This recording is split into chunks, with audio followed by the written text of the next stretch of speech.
वो वीर कण के रूप में माता के उदर में जब प्रवेश करता है तो एक रात्रि में मां का और पिता का, दोनों का वो जो वीर मिलता है, उस रज और वीर के मिलने से एक कलल सा बनता है। 5 रात्रि व्यतीत होने के बाद एक बुदबुदा सा बनता है।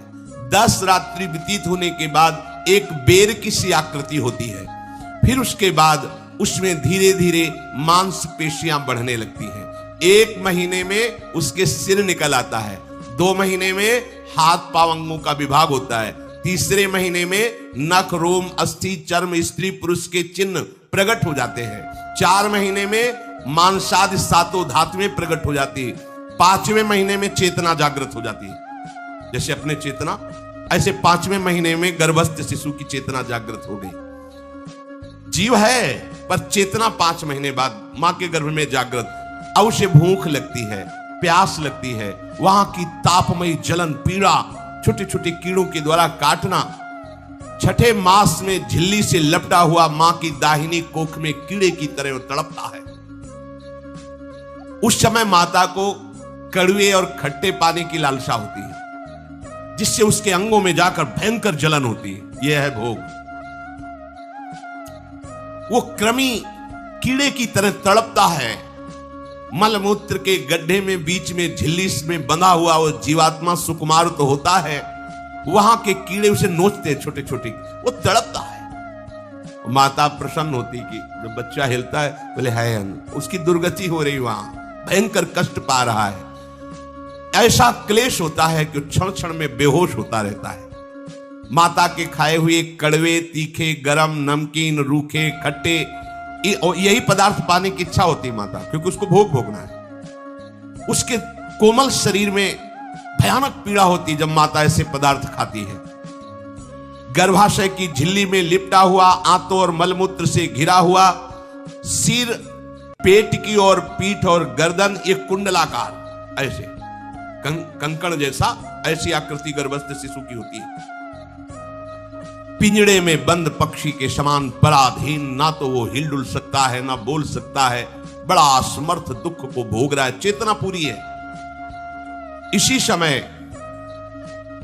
भगवान द्रवित होकर उसे ज्ञान देते हैं, गर्भस्थ शिशु को, सबको।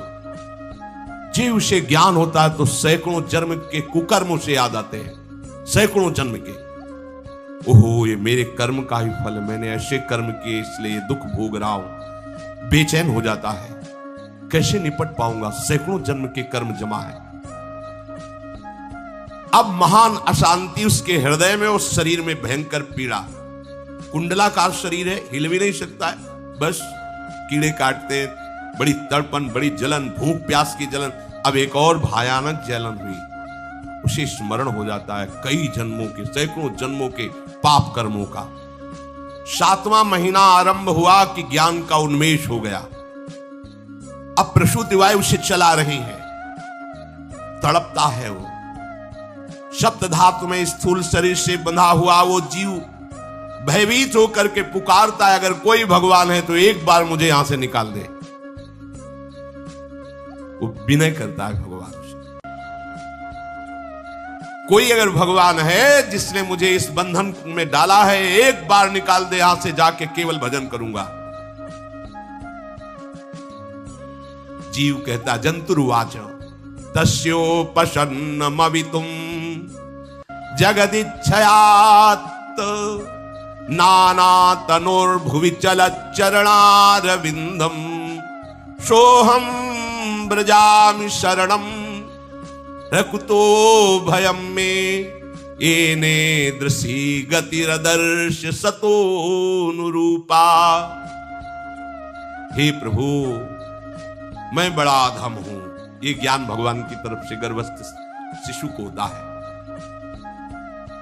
देखो, स्वयं वो इतना कष्ट पा रहा है, फिर जब आप गर्भ हत्या करते हैं तो आपका पाप कितना बड़ा होगा, सोचो। सब माताओं से विनय है, संयम से रहो, सावधान रहो। ये हत्या ऐसी नहीं कि तुम्हारे दान पुण्य से क्षमा हो जाएगी। ये जो भ्रूण हत्या है, गर्भ हत्या है, बहुत बड़ा पाप है। आप लोग अज्ञान के कारण इसको ध्यान नहीं देते, इसे खिलवाड़ समझते हो। कितना ज्ञान है। बेटी ही मां है, बेटी ही बहन है, बेटी ही पत्नी बनती है, बेटी ही किसी के जीवन को धारण करने वाली बनती है। और आपने गर्भ में देख लिया बेटी है, तुम स्वयं मां होकर उसका साथ दे रहे हो, उसका नष्ट करने के लिए। हमारी तो बात ही समझ में नहीं आती, क्या बुद्धि भ्रष्ट हो गई। अगर पुरुष का इतना महत्व है तो बेटियां ना हो तो तुम्हारी कौन सी गति होगी, सोचो जरा। जीना मुश्किल हो जाएगा तुम्हारा। तुम पुरुष किस काम के रह जाओगे। तुम्हारा अर्धांग काट दिया जाए तो तुम कैसे होगे। ये स्त्री स्वरूप अर्धांग है। जिस घर में मां बहन नहीं है, स्त्री स्वरूप नहीं, श्मशान जैसा वो होता है। ध्यान दीजिए, ये बहुत बड़ी गलती है जो अपनी बेटियों की हत्या करते हैं। ये वो पाप है जो अक्षम्य अपराध है। स्त्री हत्या करना शास्त्रों में बहुत बड़ा पाप कहा गया है। फिर वो तो बच्चा है, बिल्कुल नहीं। जिनसे हो गया है, श्रीमद् भागवत का सप्ताह मूल संस्कृत से सुनो और भगवान से प्रायश्चित प्रार्थना करो कि हे नाथ, भूल से गलती हो गई, दूसरा कोई उपाय नहीं। ध्यान से समझ लीजिए, तुम्हारे भ्रूण हत्या गर्भ हत्या के पाप को नष्ट करने में एकमात्र श्रीमद् भागवत समर्थ है, दूसरा कोई नहीं। कोई दान पुण्य तीर्थ स्नान तुम्हें क्षमा नहीं कर पाएगा।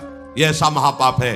अगर हृदय में जलन करके और मूल संस्कृत के द्वारा पूरी 7 दिन में भागवत श्रवण की जाए नियम से, तो भागवत समर्थ है, इस हत्या के पाप से भी आपको मुक्त कर देगी। जिनके ऐसे हत्या हो गई हो करवा लो, नहीं तो बुद्धि आगे भ्रष्ट करके तुम्हें हरि गुरु से विमुख कर देगा। ये पाप ऐसा नहीं कि तुम्हें 2-4 माला घुमाने से क्षमा हो जाएगा। ये महत अपराध है।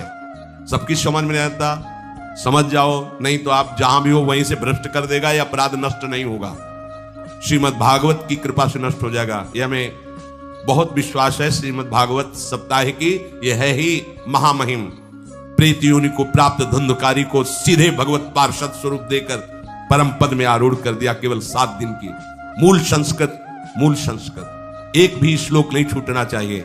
अगर सप्ताहिकी का पारायण हो तो इस भ्रूण हत्या गर्भ हत्या से भी निवृत्ति मिल जाए। अब वो जीव भगवान को पुकारता है, मैं बड़ा नीच अधम हूं।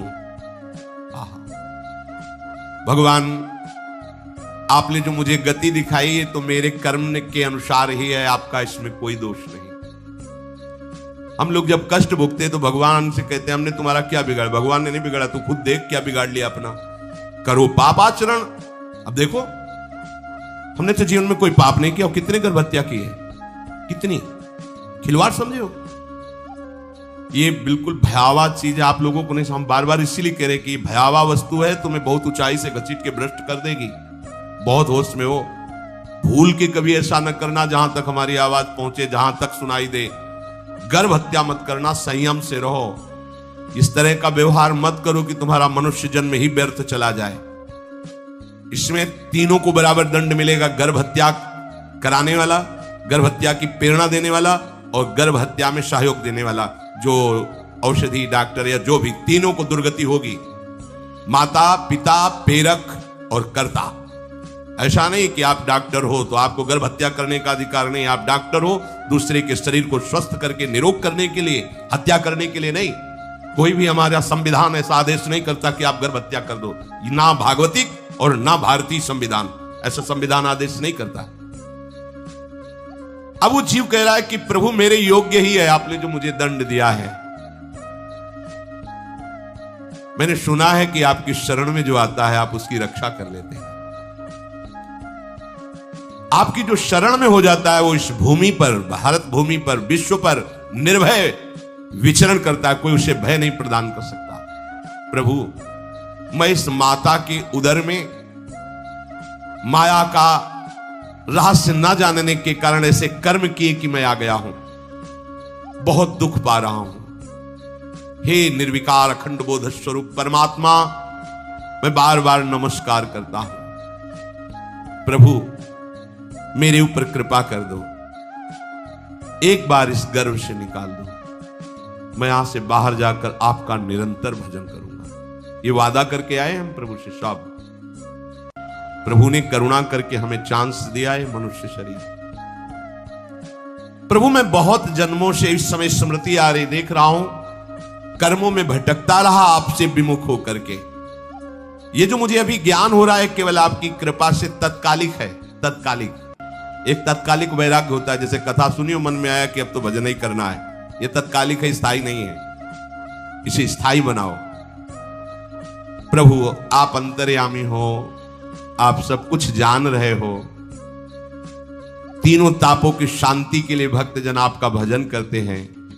मैं देहधारी होकर जीव माता के उदर में मलमूत्र से रुधिर की झिल्ली में फंसा हुआ माता की जठराग्नि के ताप से जल रहा हूं। प्रभु एक एक क्षण में यहां विकल होकर केवल इंतजार कर रहा हूं कि किस समय मुझे यहां से निकाला जाएगा। दीन बंधु, यहां से कब मैं निकलूंगा। स्वामिन, आप बड़े दयालु हो। आप जैसे उदार प्रभु ने मुझ गर्भस्थ शिशु को यह ज्ञान दिया। हे दीन बंधु, आप अपनी कृपा से प्रसन्न हो जाइए। प्रभु एक बार निकाल दीजिए, मैं ऐसा भजन करूंगा कि दोबारा संसार के दुख में नहीं आऊंगा। कपिल भगवान कहते हैं, हे माता, वो गर्भस्थ बालक शिशु भगवान से प्रार्थना करता है, भगवान का आदेश होता है, तत्काल प्रसव वायु धक्का मारती है। जे ही प्रसव वायु धक्का मारती तो उसको ऐसा भयंकर कष्ट होता है, जैसा पीछे लिखा है कि जैसे जिंदा किसी की चमड़ी उतारी जाए, ऐसा मां के गर्भ से निकलते समय उसे कष्ट होता है। वो अत्यंत कष्ट से व्याकुल होता है। उसी समय उसका वो ज्ञान नष्ट हो जाता है जो भगवान ने दिया था। उस समय उसकी श्वास की गति रुक जाती, जैसे किसी का गला दबा दिया जाए तो कैसा लगेगा। ऐसी ही पूरी की पूरी भागवती की स्मृति नष्ट हो गई। होश आया तब देखा कि वो बाहर पड़ा हुआ है, माता के उस मलमूत्र में सना हुआ बिष्ठे की कीड़े की तरह। गर्भवास में जो दिव्य ज्ञान प्रकट हुआ था भगवान की कृपा से, वो सब नष्ट हो गया। भूमि परत भा ढाबर पानी, तिम जीवे माया लपटानी। चेतन आई तो रोने लगा। वो ज्ञान कहां गया, वो ज्ञानदाता कहां गया। वो कहता कहां कहां, बोले थाली बजाओ, बच्चा हुआ है। और वो तो रो रहा है कि कहां, वो ज्ञान कहां गया जिसके बल से मैं कह रहा था कि बाहर निकाल दो, मैं आपका भजन करूंगा। सब खत्म ज्ञान। जो लोग उसका अभिप्राय नहीं समझते, वो उत्सव मनाते हैं, बालक हुआ है, वो रो रहा है, वो कहां गया ज्ञान, कहां कहां कहां। छोटा बालक यही लोग कहता कहां। अभी जो ज्ञान उत्पन्न हुआ था, जो अभी भगवान का बोध हुआ था, वो कहां गया, कहां गया। घर परिवार के लोग उसका पालन पोषण करते रहते हैं, उसमें कोई निषेध करने की शक्ति नहीं हो रही। मच्छर काट रहा है, दुख हो रहा है, हटा नहीं सकता बालक। उस जीव को शिशु अवस्था में जब कपड़ों पे लिपेट कर ऐसे लिटाया जाता है तो इतना कोमल त्वचा होती कि कपड़े भी उसको, जैसे खुजलाहट है, पीड़ा है या जलन है, बिल्कुल कोमल त्वचा होती, कुछ नहीं कर सकता हो, पर रो सकता है। ना खुजलाने की, ना करवट बदलने की, ना उठने की कोई सामर्थ्य नहीं। बड़ा कष्ट पाता है बाल्यावस्था में, क्योंकि त्वचा बड़ी कोमल होती, दास मच्छर आदि जीव उसको काटते हैं। गर्भावस्था का कोई ज्ञान नहीं रहा, सिर्फ रोना ही रोना रह रहा। इस प्रकार उसकी बाल्यावस्था कटी, कौमार अवस्था आई, पौगंड अवस्था, इनमें वो खिलवाड़ में फंस गया। जैसे जैसे बड़ा होता जाता, चेतना, गुनगुना, ये कार, ये प्लास्टिक के ऐसे उनमें मगन है। देखो ना छोटे बच्चों को, अज्ञानवश इसकी ये अवस्था कट गई। बड़े भाग्यशाली ऐसे भी बच्चे हैं जो तुतला के बोलते, उनकी मैया कहती राधा बोलो, राधा। देखो ये सौभाग्य, प्रणाम है उन माताओं को जो अपने बच्चों को भगवान नाम बुलाती है कि आप बोलो श्री हरिवंश बोलो, राधे राधे बोलो। धीरे धीरे उसकी युवा अवस्था पहुंची। इस समय उसके अंदर एक भूत सवार होता है, जवानी का भूत है, ये सबके सवार होता है।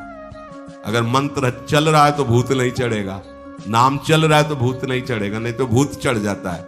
ये कुछ भी करवा सकता है भूत, भूत ही तो है ना।